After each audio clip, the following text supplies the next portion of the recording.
ഇന്ന് 3 കാരണങ്ങളാൽ ഈ ദിനം പ്രാധാന്യമുള്ളതാണ്. ഒന്നാമത്തേത്, ഭാരതത്തിന്റെ സ്വാതന്ത്ര്യത്തിന്റെ സ്മരണ ഉണർത്തുന്ന ദിനമാണ്. 79th year of independence of India. അതൊരു കൊച്ചു കാര്യമല്ല, അതൊരു വലിയ കാര്യമാണ്. എന്നാൽ സ്വാതന്ത്ര്യം പ്രാപിക്കുകയല്ല, സ്വാതന്ത്ര്യത്തിൽ നിലനിൽക്കുകയാണ് ഏറ്റവും വലിയതായ കാര്യം.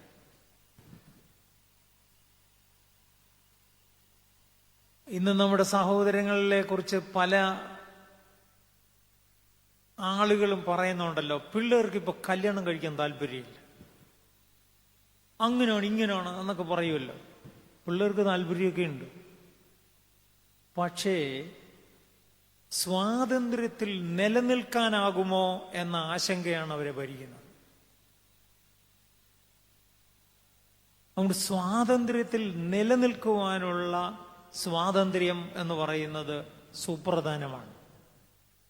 അത് നമ്മൾ സഹോദരങ്ങൾ, അമ്മയപ്പന്മാര്, മനുഷ്യന്മാര് അക്കാര്യം മുന്നോട്ട് കൊണ്ടുപോകാൻ തക്കവണ്ണം ശ്രദ്ധിക്കുമ്പോൾ നമ്മുടെ സമൂഹം അപ്പറഞ്ഞ ആശങ്കകളിൽ നിന്നൊക്കെ മുന്നോട്ട് പോകും.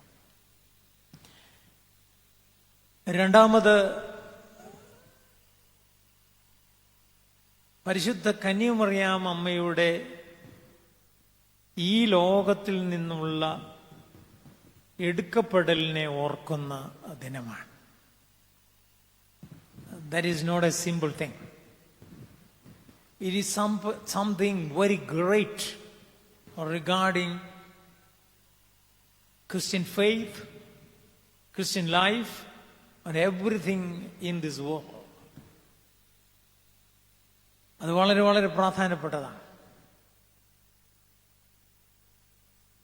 പരിശുദ്ധ അമ്മയോടുള്ള മധ്യസ്ഥതയിൽ നമ്മൾ പാട്ട് പാടാറുണ്ട്. വാഴ്വേറും നിർമ്മല കന്യക തന്നുദരത്തിൽ,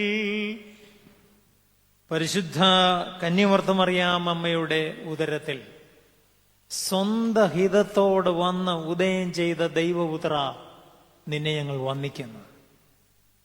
അവൾ വചനത്താൽ നിന്നെ സ്വീകരിക്കുകയും ഉദരത്തിൽ കൈക്കൊണ്ടു എങ്കിലും കന്യാവ്രത മുദ്രയ്ക്ക് കേടില്ലാതെ അവൾ ലോകൈകനാഥനെ പ്രസവിക്കുകയും ചെയ്തു. തന്റെ കന്യകാ ജന്മത്താൽ ജാതികളെ ലജ്ജിപ്പിച്ച കർത്താവേ, നിന്റെ താഴ്ച എത്രയും വിസ്മയനീയമാകും.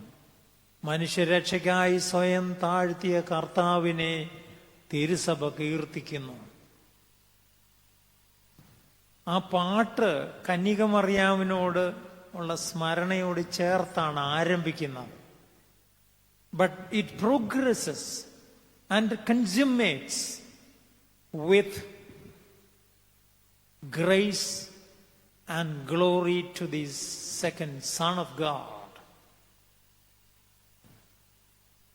യേശു ക്രിസ്തുവിലോട്ടാണ് ആ പ്രാർത്ഥന പുരോഗമിക്കുന്നത്.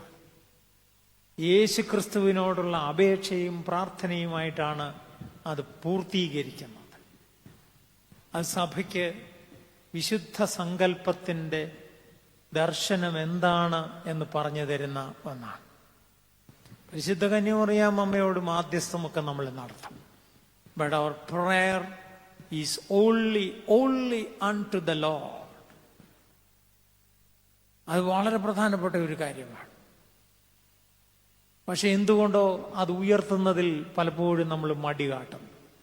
പരിശുദ്ധ സഭയ്ക്ക് ഗ്രിഗോറിയോസിനോട് ചേർന്ന് മാധ്യസ്ഥമൊക്കെയുണ്ട്. പരിശുദ്ധ സഭയ്ക്ക് കന്യമർത്തമറിയാം അമ്മയോടോ മോർ ദീവനാസിയോസിനോടോ ചേർന്ന് മാധ്യസ്ഥമൊക്കെയുണ്ട്. But it is not an end in itself. Rather it is a way to our Lord, the triune God. ഇത് നമ്മൾ ഉയർത്തിപ്പിടിക്കാതെ, സുവിശേഷം ഉയർത്തിപ്പിടിക്കാതെ മറ്റു പലതും പറഞ്ഞ് അതും ഇതും പറഞ്ഞ് ഒരു കാര്യമില്ല. സുവിശേഷം, കർത്താവ് അത് ഉയർത്തിപ്പിടിക്കണം ജീവിതം കൊണ്ട്. അത് വളരെ പ്രധാനപ്പെട്ടതാണ്. That is a end in itself. That is a consummation of our life in itself. That should be declared all through. അത് വളരെ പ്രധാനപ്പെട്ടതാണ്. മൂന്നാമത് ഒരു കാര്യം കൂടെയുണ്ട്. ഇന്നത്തെ ദിവസത്തെ സംബന്ധിച്ച് 2 കാര്യം പറഞ്ഞു. ISROയുടെ സ്പേസ് റിസർച്ചിന്റെ സ്ഥാപക ദിനം കൂടിയാണ്. അതിൻ്റെതായ ഒരു പ്രാധാന്യം ഭാരതത്തിന്റെ നിലനിൽപ്പിനോട് ബന്ധപ്പെട്ട് ഉണ്ട്. അതങ്ങനെ ആകട്ടെ. ഇന്ന് പല കാരണങ്ങളാൽ പ്രസംഗയോഗം ഏതാനും മിനിറ്റുകൾ വൈകിയാണ് ആരംഭിക്കുന്നത്. അതുകൊണ്ട് ഇനി ആമുഖം പറഞ്ഞ് നീട്ടുന്നില്ല. ഇന്ന് നമുക്ക് ഒരുമിച്ച് ചിന്തിപ്പാനായി ഞാൻ ആഗ്രഹിക്കുന്ന കാര്യം തീർച്ചയായും പരിശുദ്ധ അമ്മയോടും മോർ ജോസഫിനോടും ചേർന്നുള്ളതാണ്. ISRO എന്ന് ചിന്തിച്ചതുകൊണ്ട് എൻ്റെ മനസ്സിൽ നിന്ന 3 വാക്കുകളും അതിനോട് ബന്ധപ്പെട്ട അക്ഷരങ്ങളും വാക്കുകളുമായിരുന്നു. Intervention, submission and respect. ഈ 3 വാക്കുകളാണ് എൻ്റെ മനസ്സിൽ. പലതും ചിന്തിച്ചെങ്കിലും നിന്നത് ഈ 3 വാക്കുകളായിരുന്നു. ഏതൊരു പ്രസംഗവും നടത്തുന്നതിന് മുമ്പ് പല കാര്യങ്ങൾ ഇങ്ങനെ മനസ്സിലൂടെ കടന്നു പോകും, പലതും വായിക്കും. ഒസ്താത്യോസ് തിരുമേനി കൽപ്പിച്ച് പറഞ്ഞിട്ടുള്ളത് ഓർക്കുകയാണ്. പ്രസംഗം നടത്തുന്നവരെല്ലാവരും ഓർക്കണം എന്നുള്ളത് കൊണ്ട് അക്കാര്യം ആദ്യം ഓർക്കുകയാണ്. അദ്ദേഹം പറഞ്ഞു, 15 മിനിറ്റ് പ്രസംഗിക്കാനുണ്ടെങ്കിൽ 1 മാസം മുന്നേ പറയണം. കാരണം അതിന് അത്രയും പ്രിപ്പറേഷൻ ആവശ്യമുണ്ട്. നമുക്കറിയാം ഒസ്താത്യോസ് തിരുമേനിക്ക് പ്രസംഗത്തിന് പ്രിപ്പറേഷൻ ആവശ്യമുണ്ടോ എന്ന് ചിലപ്പോൾ ചോദിച്ചേക്കാം. പക്ഷെ അദ്ദേഹം പറഞ്ഞ അങ്ങനെയാണ്. 1 മണിക്കൂർ പ്രസംഗിക്കാനാണെങ്കിൽ തലേന്നോ ഒരാഴ്ച മുമ്പൊക്കെ ഒക്കുവാണെങ്കിൽ പറഞ്ഞാൽ മതി. അതിന് അത്രയും പ്രിപ്പറേഷൻ ആവശ്യമുണ്ട്. എന്നാൽ അത് ക്രമീകരിക്കുന്നതിന് കുറച്ചുകൂടെ സ്വാതന്ത്ര്യം ഉള്ളതുകൊണ്ട് തലേന്ന് പറഞ്ഞാലും മതി. പക്ഷെ അദ്ദേഹം വേറൊരു കാര്യം പറഞ്ഞു, നിർത്താതെ പ്രസംഗിക്കണോ, ഇപ്പൊ പറഞ്ഞാൽ മതി, തുടങ്ങുക എന്ന് പറഞ്ഞാൽ ഒരു പ്രിപ്പറേഷനും ആവശ്യമില്ലെന്ന് അതിന്റെ അർത്ഥം. അദ്ദേഹം പറഞ്ഞ സർക്കാസ്റ്റിക് ആണെങ്കിലും that involves, that communicates A definite meaning. ഒരു പ്രത്യേക സന്ദേശം അർത്ഥമായി അദ്ദേഹം പറയുകയാണ്. അതായത് പ്രസംഗത്തിന് പല കാര്യം വായിക്കുകയോ എഴുതുകയോ ചിന്തിക്കുകയോ ധ്യാനിക്കുകയോ തിരുവചനം തന്നെ പലവരും വായിക്കുകയോ ഒക്കെ ചെയ്യും. പക്ഷെ ചില കാര്യങ്ങൾ മനസ്സിൽ ഉറുമ്പടക്കം പിടിച്ചങ്ങനെ നിൽക്കും. ഈ ദിവസത്തെ പ്രസംഗത്തെക്കുറിച്ച് ചിന്തിക്കുമ്പോഴൊക്കെ എൻ്റെ മനസ്സിൽ ഈ ദിവസം മനസ്സിൽ കിടന്നതുകൊണ്ട് ആകണം ISR എന്നുള്ള പദങ്ങളാണ്, അക്ഷരങ്ങളാണ് എൻ്റെ മനസ്സിൽ നിന്നത്. ഇന്റർവെൻഷൻ. ഇന്റർവെൻഷൻ എന്ന് പറഞ്ഞാൽ ദൈവിക ഇടപെടൽ എന്നാണ് അർത്ഥം. ദൈവിക ഇടപെടൽ. നമുക്ക് കന്യകമറിയാമിനെയും ജോസഫ് പിതാവിനെയും കുറിച്ചും നമുക്ക് ചിന്തിക്കാം. കന്യകമറിയാമിനെ കുറിച്ചുള്ള പരാമർശം ജോസഫിനെ കുറിച്ചുള്ളതാണെങ്കിലും 2 സുവിശേഷങ്ങൾ മാത്രമേ അത് നൽകുന്നുള്ളൂ. നമുക്കറിയാം 12 അപ്പോസ്തലന്മാരുണ്ടെങ്കിലും അവരിൽ എത്ര പേര് സുവിശേഷം എഴുതി കൈമാറിയിട്ടുണ്ട്? 4 സുവിശേഷങ്ങൾ according to Matthew, according to Luke, according to Mark, according to John എന്നൊക്കെ 4 സുവിശേഷങ്ങൾ ഉണ്ട്. 2 മാത്രമേ 12 അപ്പോസ്തലന്മാരിൽ നിന്നുള്ളവർ എഴുതിയിട്ടുള്ളൂ. മത്തായി ശ്ലീഹ എഴുതുമ്പോൾ അദ്ദേഹം യൗസേപ്പ് പിതാവിനോട് ബന്ധപ്പെട്ട കാര്യം ഒക്കുന്ന രീതിയിൽ ഭംഗിയായി ചേർത്തിട്ടുണ്ട്. വിശുദ്ധ ലൂക്കോസ് ഏവൻഗേലിസ്തനാണ്, അദ്ദേഹം 12 അപ്പോസ്തലന്മാരിൽ ഒരുവനല്ലായിരുന്നു. അദ്ദേഹം പൗലോസ് ലീഹായുടെ ശിഷ്യനായിരുന്നു. പൗലോസ് ആണെ 12 അപ്പോസ്തലന്മാരിൽ ഉള്ളവനേ അല്ലായിരുന്നു. പൗലോസ് യേശുവിനെ നേരിട്ട് കണ്ടിട്ട് പോലുമില്ല. പൗലോസ് ലീഹ പത്രോസ് ലീഹയുടെ ശിഷ്യനായി വന്നയാളാണ്. അപ്പോ അതിന്റെ അർത്ഥം ആദിമ ക്രൈസ്തവ സമൂഹത്തിന്റെ ശിഷ്യനോ അല്ലെങ്കിൽ ആ ശിഷ്യൻ എഴുതിയതോ ആയ ഒരു ലിറ്റററി പ്രോഡക്റ്റാണ് ലൂക്കോസിന്റെ സുവിശേഷം. ആദിമ സഭയുടെ ഒരു പ്രോഡക്റ്റാണ് ഇത്. കുടുംബശ്രീയുടെ പ്രോഡക്റ്റാണ് എന്ന് പറയുമല്ലോ. കുറച്ച് ഉപ്പേരിയും കടുമാങ്ങയും എല്ലാം കൂടെ കൊണ്ടു തന്നു, ഇത് ഞങ്ങളുടെ കുടുംബശ്രീയുടെ പ്രോഡക്റ്റാണ് എന്ന് പറഞ്ഞുകൊണ്ട് തരുന്നത് പോലെ ആദിമസഭയുടെ യേശു ക്രിസ്തുവിനോട് ചേർന്നുള്ള ജീവത്തായ പൈതൃകത്തിന്റെ അനുഭവത്തിന്റെ പാരമ്പര്യ തുടർച്ചയാണ് വിശുദ്ധ ലൂക്കോസിന്റെ ഗ്രന്ഥം. അതിലും ചേർത്തിട്ടുണ്ട്. പക്ഷെ അതിൽ കന്യാമറിയാമിന്റെ സൈഡിൽ നിന്നുകൊണ്ടാണ് ആ കാര്യങ്ങളൊക്കെ എഴുതിയിരിക്കുന്നത്. അപ്പൊ ഈ 2 വേദഭാഗങ്ങളെ നമുക്ക് ലഭ്യമായിട്ടുള്ളൂ. പിന്നെ സുവിശേഷം കഴിഞ്ഞിട്ട് ഉള്ള ചില ഗ്രന്ഥങ്ങളിൽ ചുരുക്കമായി പരാമർശിച്ചിട്ടുള്ള കാര്യങ്ങളേ ഉള്ളൂ.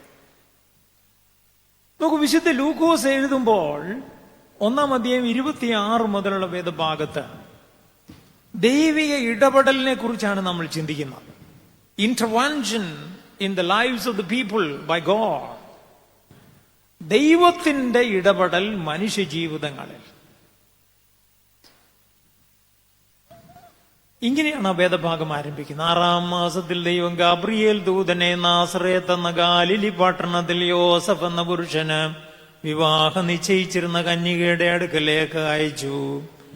ആ കന്യകയുടെ പേർ മറിയമെന്നായിരുന്നു. ദൂതനകത്ത് ചെന്ന്, ബാക്കിയ വേദഭാഗം നമുക്കറിയാം, ഞാനത് വായിക്കേണ്ടതില്ല. വേദഭാഗം പറയുന്ന കന്യക മറിയാമും സാധാരണമായ ഒരു ജീവിതത്തിന്റെ അനുഭവത്തിലൂടെ കടന്നു പോവുകയായിരുന്നു. പക്ഷെ അസാധാരണമായ ഒരു ദൈവിക ഇടപെടൽ ഉണ്ടായി. നോക്കൂ, ഇവിടെ വരുന്ന മനുഷ്യര് ഈ പരുമല ദൈവാലയത്തിലും ഈ പരുമല ദൈവാലയത്തിന്റെ ചുറ്റുപാടും ഒക്കെ വരികയും പ്രാർത്ഥനാ അനുഭവത്തോടുകൂടി കടന്നു പോവുകയും ചെയ്യുന്ന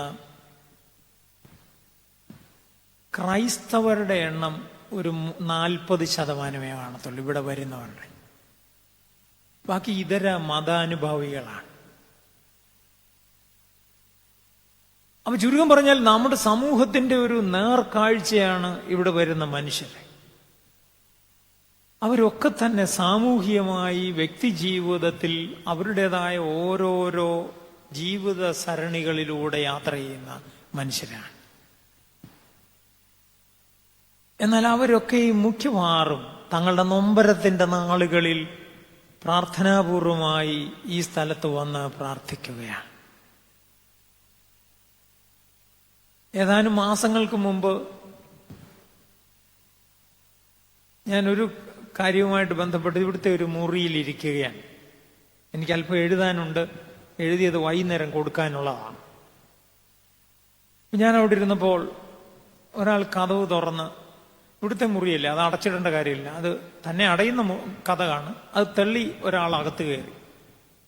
ഞാൻ ഒന്നുകൂടെ സൂക്ഷിച്ചു നോക്കി, സഭയിലെ ഒരു മെത്രാപ്പൊലിത്തയാണ്. അപ്പം ഞാൻ അദ്ദേഹം ഇരിക്കേണ്ട കസേരയിലാണ് ഞാൻ ഇരുന്നത്. അപ്പൊ ഞാൻ അവിടെ ഇടത്ത് വന്ന് എഴുന്നേറ്റു. തിരുമേനി ഇരുന്നാട്ടെ. അദ്ദേഹം വന്നിരുന്നു. അച്ഛൻ എന്തോ എഴുതുമായിരുന്നു. എന്നാൽ ഞാൻ അപ്പുറത്തെ മുറിയിലോട്ട് പോക്കോളാം. അവർക്ക് അവിടെ മെത്രാപ്പൊലിത്തന്മാർക്ക് വേണ്ടി അവിടെ മുറികളൊക്കെ ഇവിടെ സൗകര്യമായിട്ട് കൊടുക്കാറുണ്ട് ഇവിടുത്തെ മാനേജർമാർ. അദ്ദേഹം അതായിരിക്കാം ഉദ്ദേശിച്ചത്. ഞാൻ പറഞ്ഞു, തിരുമേനി ഇവിടെ ഇരിക്കും, ഞാൻ ഏകദേശം എഴുതി കഴിഞ്ഞു, ഇനിയിപ്പോ ഒന്ന് പകർത്തി എഴുതിയാൽ മതി. അതിപ്പം വേറൊരാൾ ഇരുന്നാലും എനിക്ക് കുഴപ്പമില്ല, വർത്താനം പറഞ്ഞാലും കുഴപ്പമില്ല, ഞാൻ പകർത്തിക്കോളാം. റഫ് എഴുതിയിട്ടുണ്ട്, അത് പകർത്തി എഴുതിയാൽ മാത്രം മതി. അപ്പം അദ്ദേഹം എനിക്ക് അനുവാദം തന്ന് ഞങ്ങൾ സംസാരിക്കും. അപ്പം അദ്ദേഹം എന്നോട് പറഞ്ഞ ഒരു കാര്യം, ഞാൻ കഴിവതും ഈ തിരുവല്ല മാവേലിക്കര പരുമല ഭാഗത്തൂടെ പോവുകയാണ്, ഇവിടെ വന്നൊന്ന് പ്രാർത്ഥിച്ചേ പോകത്തുള്ളൂ. അത് അദ്ദേഹത്തിന്റെ മാത്രം സ്വഭാവമല്ല, മനുഷ്യരുടെ പരുമലയോടുള്ള ആഭിമുഖ്യത്തിന്റെ ഒരു വശമാണ്. അവർ എല്ലാവരും അവരുടെ സാധാരണമായ ജീവിതത്തിന്റെ അനുഭവങ്ങളിൽ മുന്നോട്ട് പോവുകയാണ്. അതിനിടയിൽ അവർ സമയം കണ്ടെത്തി, they intend to come over here and pray in this place. സാധാരണമായ ഒരു ജീവിതത്തിന്റെ വഴിത്താരയിൽ ദൈവത്തിന്റെ ഇടപെടൽ നമ്മൾ ബോധ്യപ്പെട്ടുകൊണ്ട് മുന്നോട്ട് പോവുകയാണ്. എന്നാൽ ഇവിടെ പറയുന്നത് ഒരു സവിശേഷമായ ഒരു ഇടപെടൽ ഉണ്ടായി എന്നുള്ള ഒരു കാര്യമാണ്.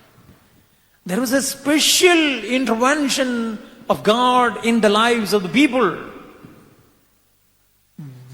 ജനത്തിന്റെ ജീവിതത്തിന്റെ മധ്യത്തിൽ ദൈവം പ്രത്യേകമായി ഇടപെട്ടു എന്ന് കാണുന്നു. നോക്കൂ, ഈ കന്യകമറിയാമും ജോസഫും ഒക്കെ ജീവിച്ച ആ കാലഘട്ടം,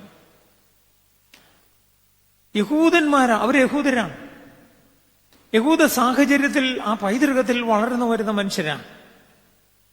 അവരുടെ ഇടയിൽ അന്നൊരു സ്വപ്നമുണ്ട്, ഒരു ചിന്താഗതിയുണ്ട്, പങ്കിടുന്ന ഒരു ചിന്താഗതിയുണ്ട്.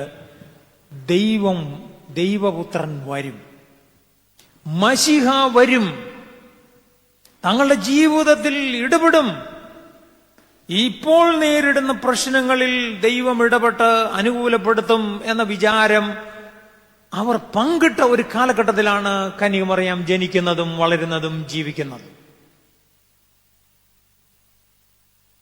There was that tradition among the people as ripples. നമ്മളൊരു നദിയിലേക്ക് ഒരു കല്ലിട്ടാൽ ഉടനെ തന്നെ ആ ഓളങ്ങൾ ഇങ്ങനെ ഓടി അകലുന്ന കാണാം. അതുപോലെ ജീവിതത്തിൽ ഈ മനുഷ്യർക്കെല്ലാം ഇതുപോലെ അവരുടെ വിശ്വാസ അനുഭവത്തിന്റെ പൈതൃകത്തിൽ ഈ ഒരു ഓളം അവിടെ അങ്ങനെ തിരതല്ലുകയാണ്. തങ്ങളുടെ ജീവിതത്തിൽ ദൈവത്തിന്റെ ഇടപെടലുണ്ടാകും, മിശിഹ വരും. ഇത് ആ സമൂഹത്തിന്റെ എന്ന് പറയുമ്പോൾ ആ കുടുംബങ്ങളിലുണ്ട്, വ്യക്തികളിലുണ്ട്. ആ കാലഘട്ടത്തിലെ പെൺകുട്ടികൾ ആഗ്രഹിച്ചു, മിശിഹ വരും, തങ്ങളുടെ കുടുംബത്തിൽ വരണം എന്നല്ല, തന്റെ ജീവിതത്തിൽ തന്റെ ഉദരത്തിലൂടെ ദൈവപുത്രൻ മിശിഹ വരണം എന്ന് ആഗ്രഹിക്കുന്ന പെൺകുട്ടികളുള്ള ഒരു തലമുറ. നോക്കൂ, സാധാരണമാണ് ജീവിതം. But the spirit shared is definitely along the lines of the tradition, in line with God. ദൈവിക ചിന്തയോടെ പങ്കിടുന്ന അനുഭവങ്ങളുള്ള ഒരു വ്യക്തി ജീവിതമാണ് അവർക്ക് പങ്കിടുവാനുള്ളത്. അവിടെ ദൈവം ഇടപെട്ടു എന്നാണ് ഞാൻ മനസ്സിലാക്കുന്നത്. നമ്മൾ നോക്കൂ, നമ്മുടെ വ്യക്തി ജീവിതങ്ങളിൽ, എൻ്റെ പ്രായം ഞാൻ പ്രസംഗത്തിലൊക്കെ ചിലപ്പോഴൊക്കെ പറയും, കാരണം അത് റിലേറ്റ് ചെയ്യാൻ വേണ്ടി. 60 വയസ്സുണ്ട്.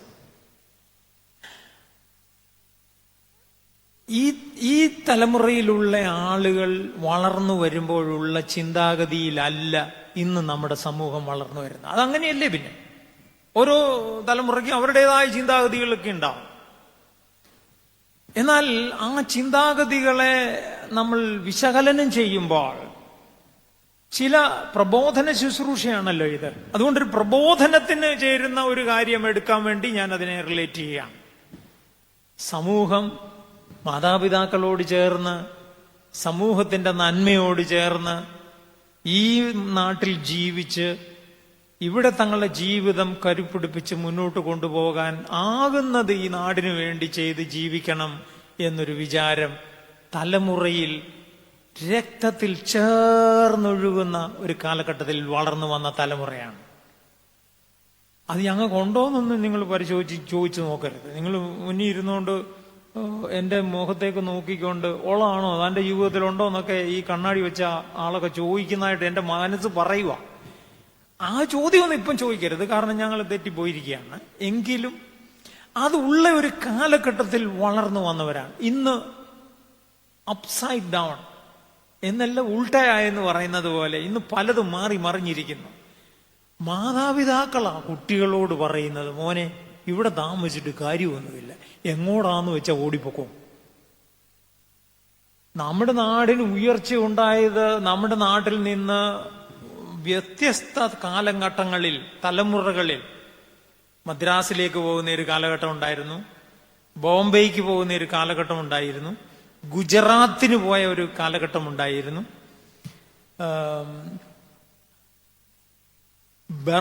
ബ്രൂണൈക്ക് പോകുന്ന ഒരു കാലഘട്ടം ഉണ്ടായിരുന്നു, അമേരിക്കയ്ക്ക് പോകുന്ന ഒരു കാലഘട്ടം ഉണ്ടായിരുന്നു, ഗൾഫിൽ പോകുന്ന പ്രത്യേകമായി പോകുന്ന 1950കളും 60കളും തുടർന്നുള്ള ഒരു കാലഘട്ടം ഉണ്ടായിരുന്നു. പിന്നെയും അമേരിക്കയ്ക്ക് പോകുന്ന രണ്ടാം വേവ് ഉണ്ടായ ഒരു കാലഘട്ടം ഉണ്ടായിരുന്നു.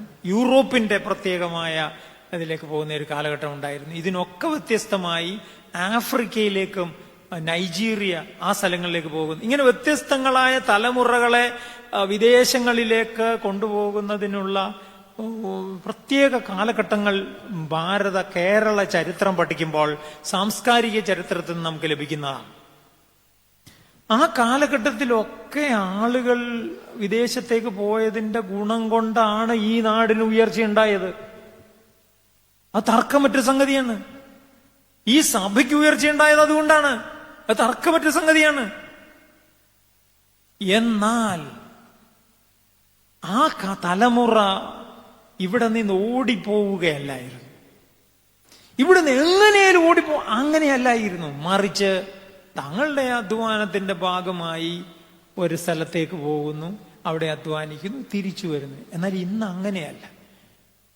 പോയാലും കൊള്ളാം, പോയില്ലെങ്കിലും കൊള്ളാം, ഇവിടുന്ന് ഓടിപ്പോകണം. പിന്നെ അതിന് ഗുണകരമായ ഗുലുമാലുകൾ ഒപ്പിക്കാൻ നമ്മുടെ നേതാക്കൾ, ഭരിക്കുന്നവര് അങ്ങ് കച്ച കെട്ടി ഇറങ്ങിയിരിക്കുക. അതിന് സഭക്കാരും മോശമല്ല. സഭാംഗങ്ങളായ മനുഷ്യർ ഇവിടെ നിൽക്കണം, അധ്വാനിക്കണം, ഇവിടെ അന്തസ്സോടെ നിൽക്കണമെന്ന് വിചാരിക്കുന്ന മെത്രാപ്പൊലിത്തന്മാരോ വൈദികരോ കുറവാകുന്ന ഒരു കാലഘട്ടത്തിലാണ് ഈ തലമുറയ്ക്ക് അങ്ങനത്തെ ഭ്രാന്തുണ്ടാകുന്നത് എന്ന് ഞാൻ വിചാരിക്കുകയാണ്. ഞാൻ ഉൾപ്പെടെയുള്ളവർ തിരുത്തി ചിന്തിക്കാൻ വേണ്ടിയാണ് കാര്യം പറയുന്നത്. I am trying to correct myself, not to anybody else. അതിനുവേണ്ടി ഒത്തിരി കാര്യങ്ങൾ ഉണ്ടാക്കുന്നുണ്ട് മനുഷ്യർ. എന്നാൽ അങ്ങനെ ഓടിപ്പോകുന്ന കാലഘട്ടത്തിലല്ല, സാധാരണമായ തങ്ങളുടെ ജീവിതത്തിൽ ഇടപെടുന്ന ദൈവത്തെ കാണുവാൻ, ബോധ്യപ്പെടുവാൻ തലമുറയ്ക്ക് ശ്രദ്ധയുണ്ടാകണം. അത് വേണം. ഞാനിപ്പോ കുറച്ച് വർഷങ്ങളായിട്ട് 2.5 ദശാബ്ദങ്ങളായിട്ട് സെമിനാരിയോട് അധ്യാപന വൃത്തിയിൽ ചേർന്ന് നിൽക്കുകയാണ്. ഞാൻ ചേർന്ന് നിൽക്കുമ്പോൾ കണ്ട അവിടുത്തെ ശ്രേഷ്ഠരായ അധ്യാപകരെ ഓർക്കുകയാണ്.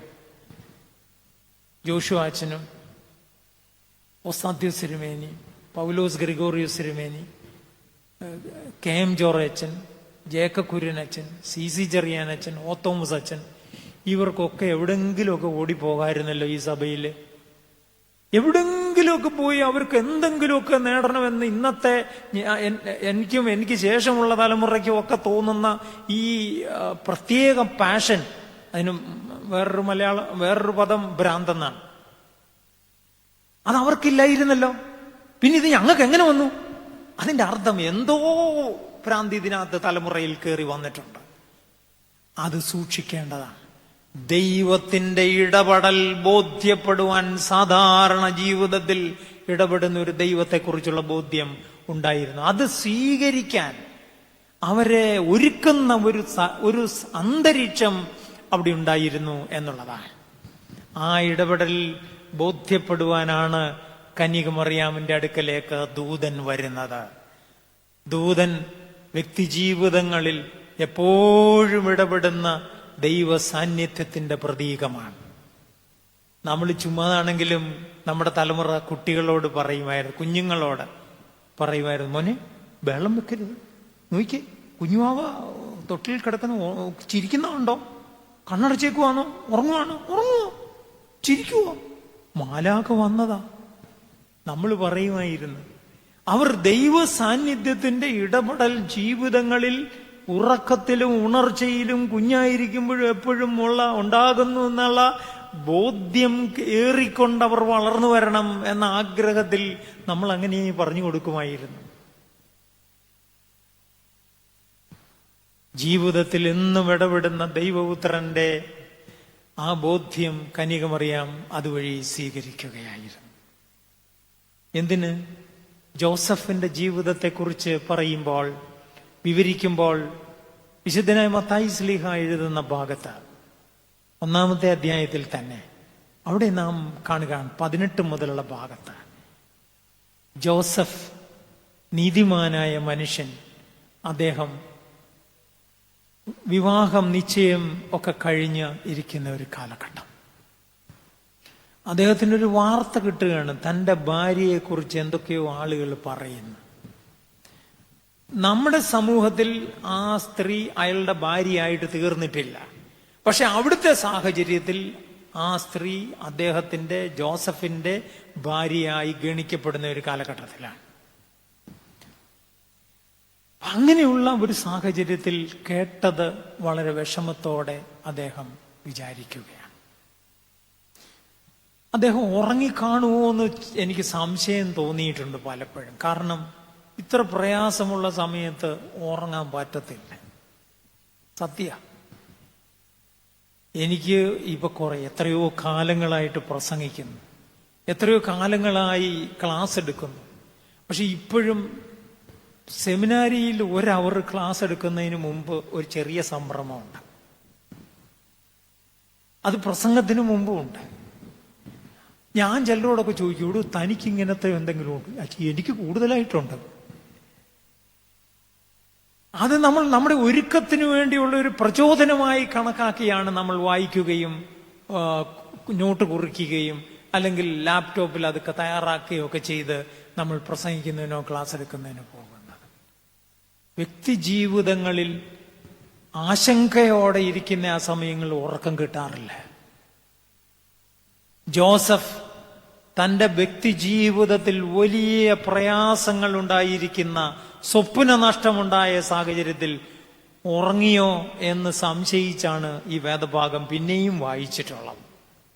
ഇന്നലെ വൈകിട്ട് വായിച്ചപ്പോഴും ഒന്നുകൂടെ നോക്കി. ജോസഫ് ഉറക്കമുണർന്നു എന്ന വേദഭാഗത്തുണ്ട്. അദ്ദേഹം ഉറങ്ങി. വ്യക്തി ജീവിതങ്ങളിൽ, സാധാരണമായ ജീവിതത്തിന്റെ ഇടയ്ക്ക് ആശങ്കകൾ വരുമ്പോൾ അവ തനിക്കൊപ്പമുള്ളവരെ നിന്ദിക്കുന്നതിനുള്ളതല്ല, അത് തനിക്കൊപ്പം കൂടേണ്ടവളെ ഫലിസിക്കുന്നതിനുള്ളതല്ല, തനിക്കൊപ്പമുള്ള ആളിനെ ചേർത്ത് നിർത്തേണ്ടതിനുള്ളതാണ് എന്ന് ബോധ്യപ്പെടുവാനുള്ള ഒരുക്കത്തോടെ ഉറങ്ങുവാൻ പോകുന്നവന്റെ ജീവിതത്തിൽ ദൈവം അത്ഭുതകരമായ ഇടപെടൽ സ്വപ്നത്തിൽ നടത്തും എന്ന് ജോസഫിന്റെ ജീവിതം പറഞ്ഞു തരികയാണ്. ജോസഫ് ഉറക്കമുണർന്നു, കർത്താവിന്റെ ദൂതൻ കൽപ്പിച്ചതുപോലെ ചെയ്തു എന്ന് ആ വേദഭാഗത്ത് കാണുന്നുണ്ട്.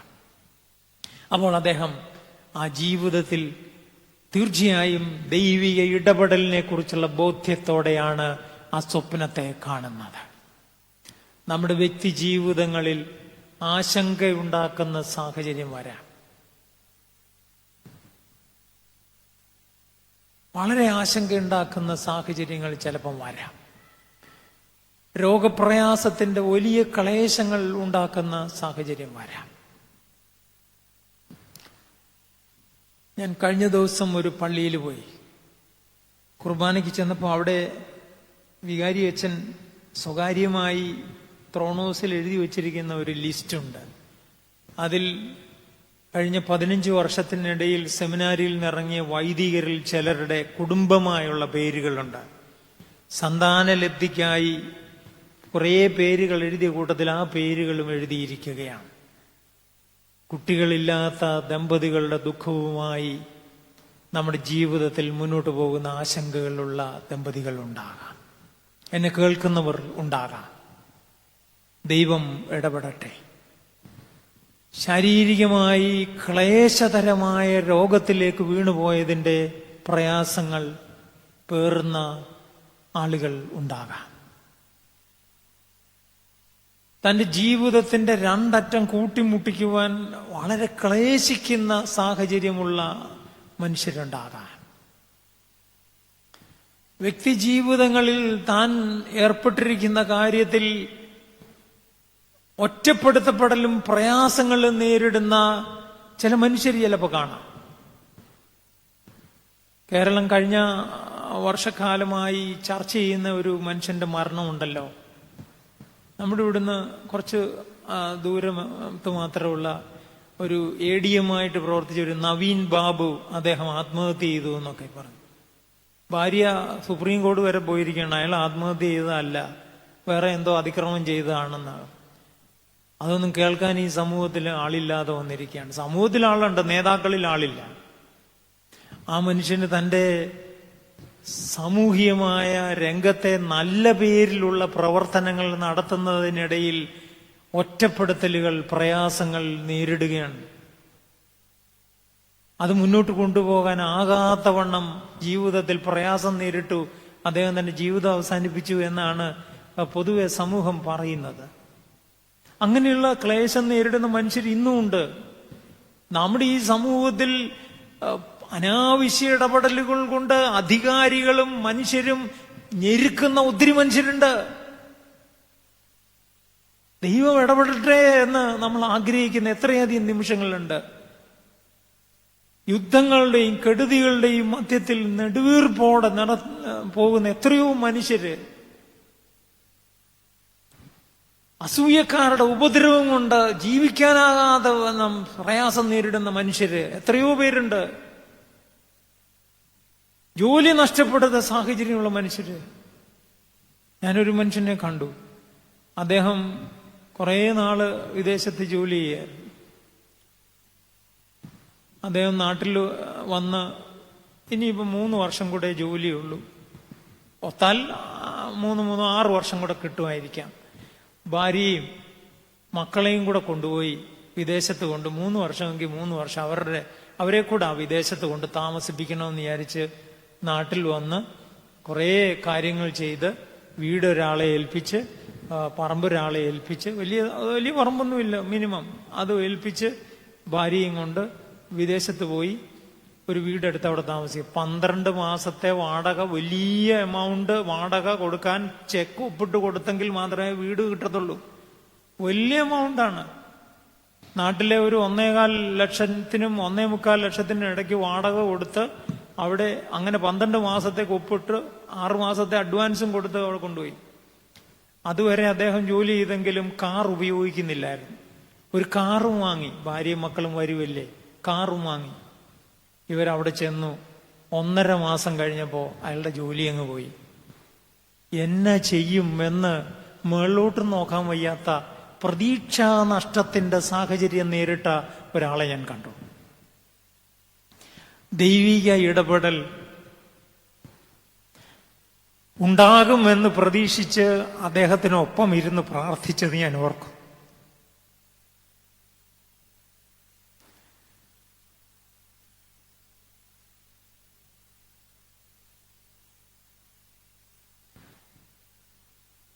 ദൈവിക ഇടപെടൽ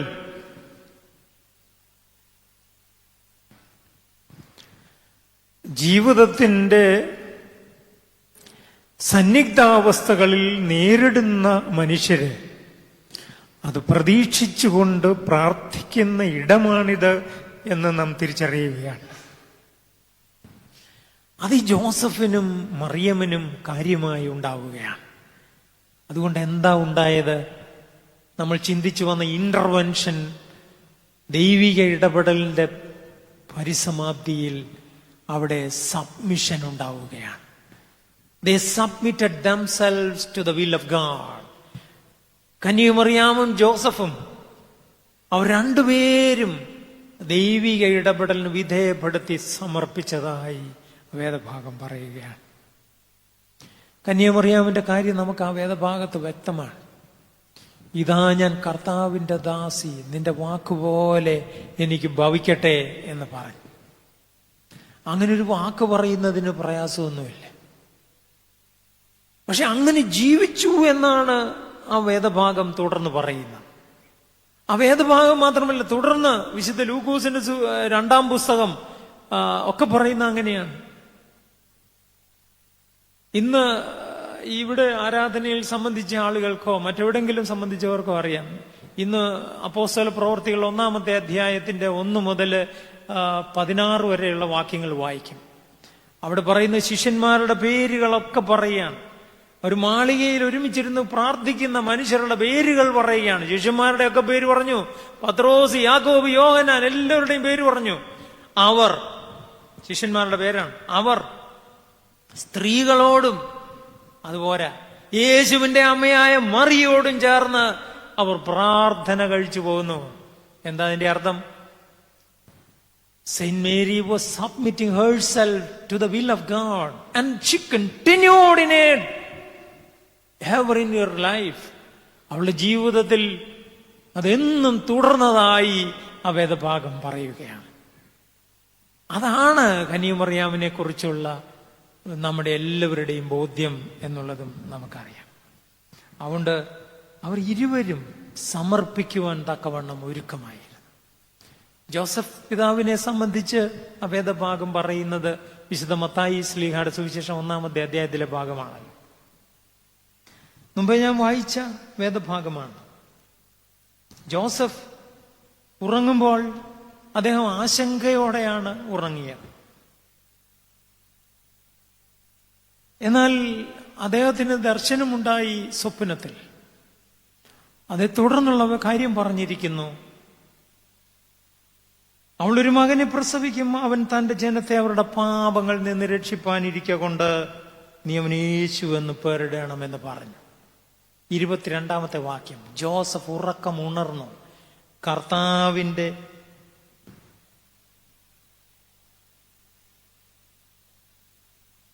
24-ാം വാക്യം, കർത്താവിന്റെ ദൂതൻ കൽപ്പിച്ചതുപോലെ ചെയ്തു, ഭാര്യയെ ചേർത്തുകൊണ്ട്. നോക്കൂ, ദൈവിക അനുസരണത്തിന്റെ വാക്കല്ല, പ്രവൃത്തിയിലൂടെ അത് കാണിച്ചു കൊടുക്കുകയാണ്. നമ്മൾ വായിക്കുമല്ലോ സുവിശേഷത്തിൽ നിന്ന്, യേശു പറഞ്ഞു ഒരു ഉദാഹരണം. ഒരു പിതാവിന് 2 ആൺമക്കൾ ഉണ്ടായിരുന്നു. മൂത്തവനോട് നീ എന്റെ മുന്തിരിത്തോപ്പിൽ പോയി വേല ചെയ്യാന്ന് പറഞ്ഞു. അവൻ പറഞ്ഞു എന്നെ കൊണ്ടൊക്കത്തില്ല എന്ന് പറഞ്ഞു. ഇളയവനോട് പറഞ്ഞു, അവൻ ആദ്യം പറഞ്ഞു പോകത്തില്ല എന്ന് പറഞ്ഞെങ്കിലും പിന്നെ അവൻ പോയി. എന്നാൽ മറ്റേ ഇളയാൾ പറഞ്ഞു പോകാമെന്ന് ആദ്യം പറഞ്ഞയാള് പോയില്ല. ഇളയാള് പോകില്ല എന്ന് ആദ്യം പറഞ്ഞെങ്കിലും പിന്നെ പോയി. ഇവരിൽ ആരാകുന്നു ദൈവത്തിന്റെ ഇഷ്ടം പ്രവർത്തിച്ചത് എന്നൊരു ചോദ്യം ചോദിക്കും. ഞങ്ങൾ സെമിനാരിയിൽ പഠിക്കാൻ ചെന്ന വർഷം ഞങ്ങളെ സ്വീകരിച്ചുകൊണ്ട് അവിടെ വാർഡനച്ചനാണ് പ്രസംഗിച്ചത്. ആ വാർഡനച്ചനെ നിങ്ങൾ അറിയും. അദ്ദേഹത്തിന്റെ പേര് മാത്യൂസ് തൃതീയൻ കാതോലിക്ക ബാവ എന്നാണ്. അദ്ദേഹം ഞാനിപ്പം പരാമർശിച്ച വേദഭാഗമാണ് അന്ന് പ്രസംഗിച്ചത്. എന്നിട്ട് പറഞ്ഞു, ഇവരിൽ ആരാണ് പിതാവിന്റെ ഇഷ്ടം ചെയ്തത് എന്ന് ഈ വേദഭാഗത്ത് ചോദ്യമുണ്ട്. പക്ഷെ ഈ 2 മക്കളും അല്ല നല്ല മക്കൾ. അദ്ദേഹം പറഞ്ഞതാണ്, ഈ 2 മക്കളും ശരിയല്ല. നമ്മൾ ഈ 2 കൂട്ടത്തിൽ ഏതെങ്കിലുമാണ്. പക്ഷെ അദ്ദേഹം പറഞ്ഞത് ഈ വേദഭാഗം ഉന്നുന്നത്, വേദഭാഗം സന്ദേശമായി പറയുന്നത് ഈ 2 മക്കളെ പോലെ ആകരുതെന്നാണ്.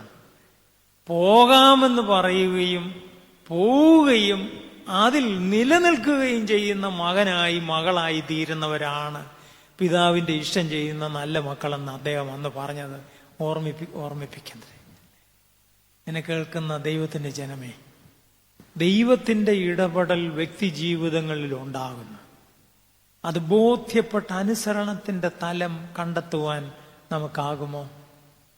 ഈ ദൂതനും സ്വപ്നത്തിൽ അറിയിച്ച ദൂതനും കന്യകമറിയാമിനോട് നേരിട്ട് വന്നറിയിച്ച ദൂതനും പറഞ്ഞത് ശ്രദ്ധേയമായ കാര്യങ്ങളാണ്.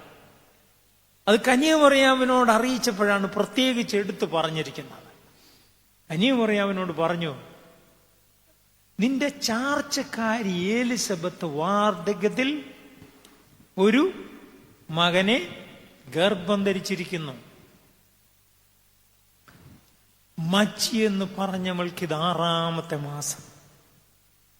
നോക്കൂ, ആ വേദഭാഗം അവരെ അനുസരണത്തിന്റെ തലത്തിലേക്ക് ഉയർത്താൻ തക്കവണ്ണം പറഞ്ഞ 2 കാര്യങ്ങൾ. വളരെ പ്രസക്തമാണ് ഇന്നും. നിന്റെ ചാർച്ചക്കാരി എലിസബത്ത് വാർദ്ധക്യത്തിൽ ഗർഭം ധരിച്ചിരിക്കുന്നു. നമ്മൾ നോക്കൂ, നമ്മൾ എഴുതി തള്ളിയ എത്ര മനുഷ്യരുണ്ട് ഈ ലോകത്തിൽ. അവൾ ഗുണമാകത്തില്ല, ആ മേരിയുടെ കൊച്ചൻ ശരിയാകത്തേ ഇല്ല, അവൻ ഗുണമാകത്തില്ല. നമ്മൾ എഴുതി തള്ളി എത്ര പിള്ളേര് നല്ലതായിട്ടുണ്ടെന്നറിയോ?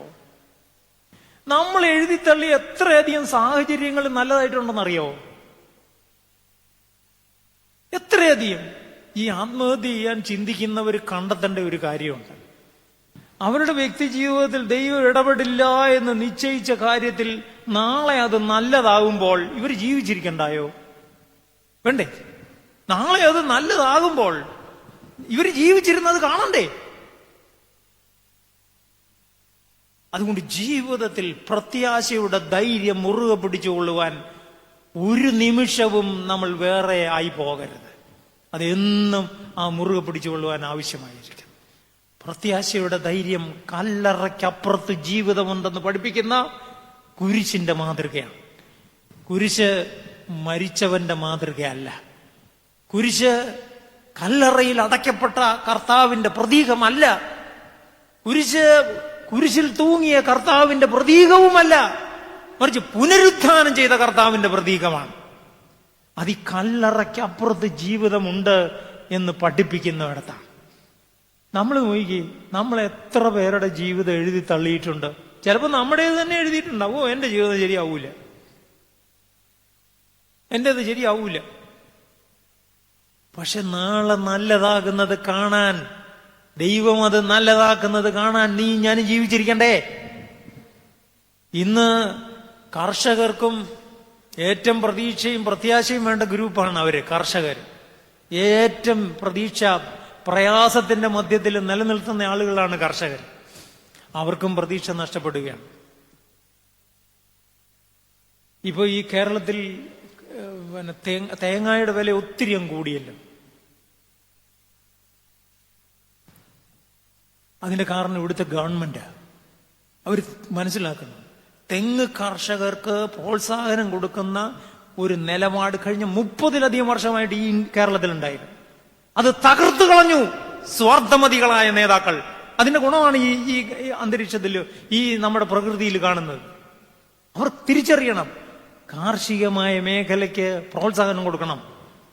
അതില്ലെങ്കിൽ കർഷകൻ അത് വിട്ടേച്ച് പോകും, അവന്റെ പ്രതീക്ഷ നഷ്ടപ്പെടും. ഇവർക്കൊക്കെ വെളിവും വെള്ളിയാഴ്ച എന്നാ ഉണ്ടാകുന്ന കർത്താവ് എന്ന് ഞാൻ വിചാരിക്കുകയാണ്. അത് വളരെ വേണ്ടിയിരിക്കുന്നതാണ്. ആകട്ടെ, അധികാരികൾക്ക് ജനബോധ്യമുണ്ടാകണം, തെളിവും വെളിമയും ഉണ്ടാകണം. അത് വേണ്ടിയിരിക്കുന്ന ഒരു കാലമാണ്. പള്ളികൾ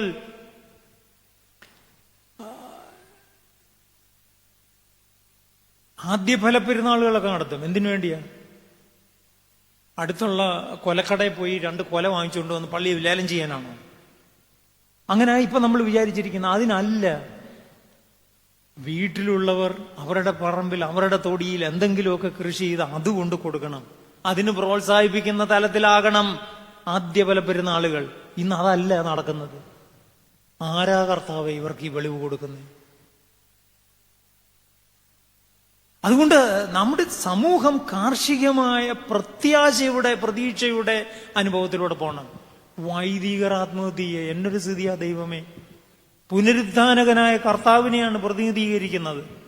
എന്നിട്ട് ഞാൻ എൻ്റെ ജീവിതത്തെ കോഞ്ഞാട്ടയാക്കുക. എങ്ങനെ പോകും?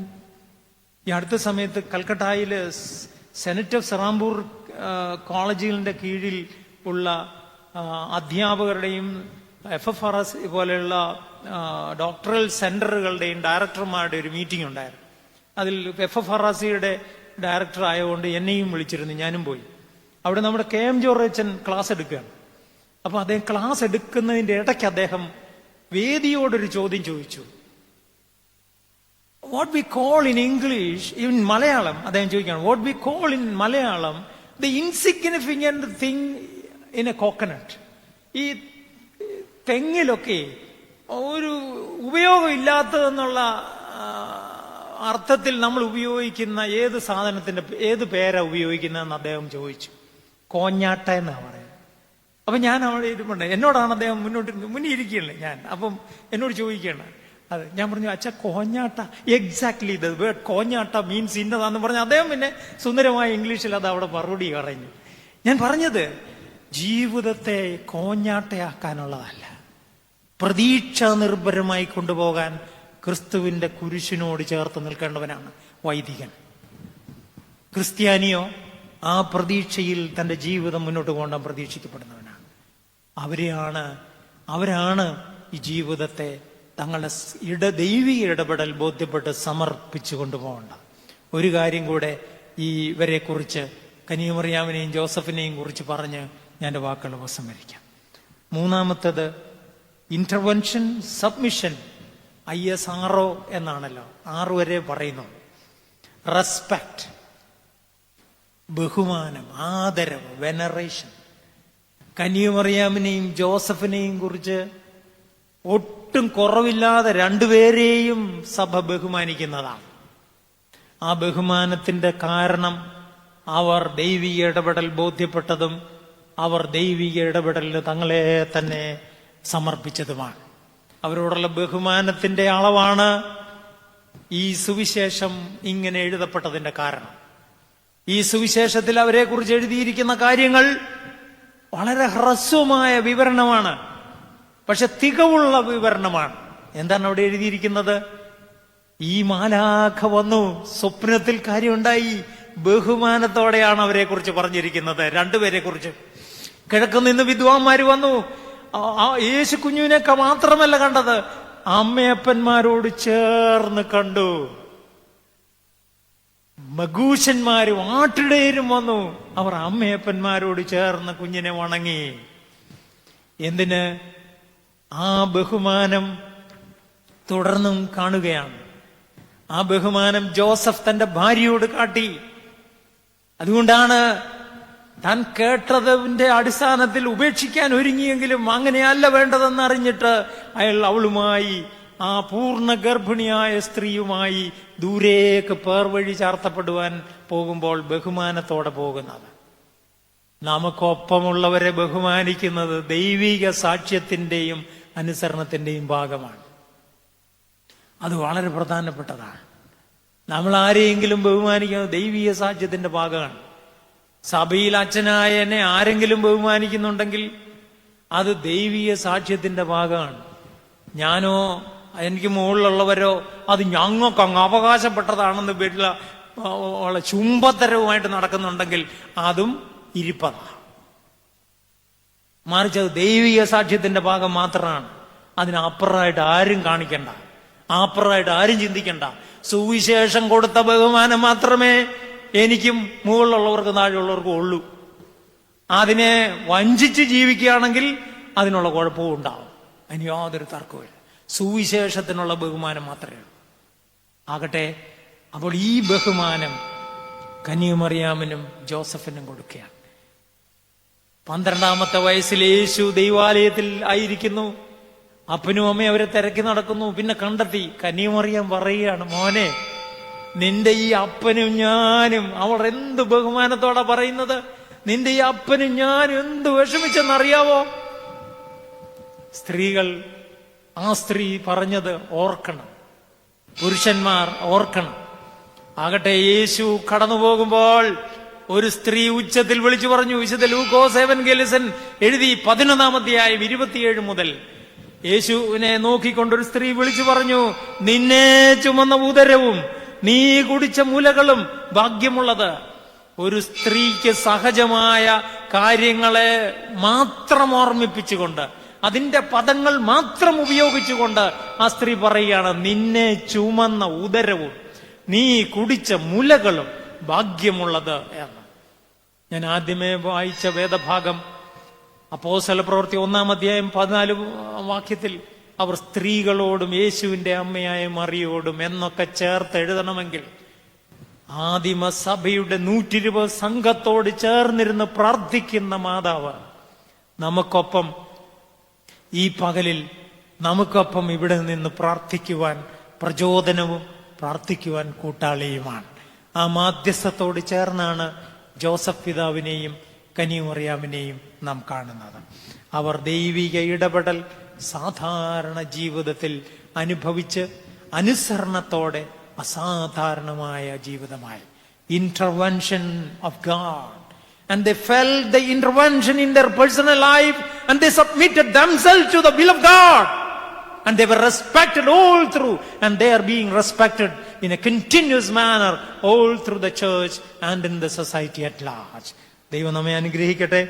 അവർ എന്നും ബഹുമാനിക്കപ്പെടുന്നു, ആദരിക്കപ്പെടുന്നു. കർത്താവിന്റെ അനുഗ്രഹവും കാരുണ്യവും ഇവിടെയായിരുന്നു പ്രാർത്ഥിക്കുന്ന എല്ലാവരുടെയും ജീവിതത്തിൽ പ്രത്യേകമായ ദൈവിക ഇടപെടലിന്റെ ബോധ്യം ലഭിക്കുന്നതിന് ഇടയാകട്ടെ. ദൈവിക സമർപ്പണത്തിലേക്ക് നിലനിൽക്കുന്നതിന് നമുക്കിടയാകട്ടെ. ആ സമർപ്പണവും ബോധ്യവും ആ അനുസരണത്തിന്റെ തുടർച്ചയായി ബഹുമാനാദരവായി ഭവിക്കുകയും ചെയ്യട്ടെ എന്ന് പ്രാർത്ഥിക്കുന്നു.